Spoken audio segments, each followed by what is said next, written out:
நேற்று இந்த தேர்தலுக்கு பின் நான் கொடுக்குறேன் அப்படின்னு சொன்னேன் தலைவர்களே. ஆனால் நடக்கிறத பார்க்கும்பொழுது அவருடைய செயல்பாடுகளை பார்க்கும்போது என்னுடைய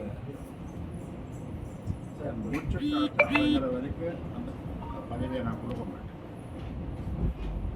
அதனால் ஏன்னா ஏற்கனவே சொல்லியிருப்பேன், நான் ஒரு நல்ல தந்தையாக வழிகாட்டியாக இருந்திருக்கிறேன். ஆனால் இந்த மாநாட்டுக்கு பிறகு நடக்கின்ற மாநாட்டின் போதும் மாநாட்டிற்கு பிறகு நடக்கின்ற செயல்களை பார்க்கும்போது எனக்கு மிக மிக வருத்தமாக இருக்கிறது.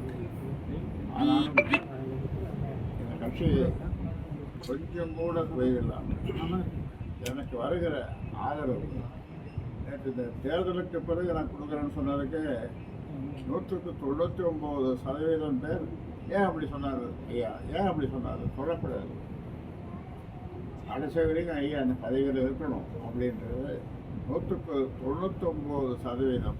இந்த 1% அவங்க குடும்பத்துக்கு கொடுத்தாங்க அப்படி சொல்லுகிறார்கள். ஏன் அப்படி தவறு கூட இனிமேல் சொல்லக்கூடாது அப்படி ஐயா அப்படி என்று சொல்லுகிறார்கள். அதனால் அவருடைய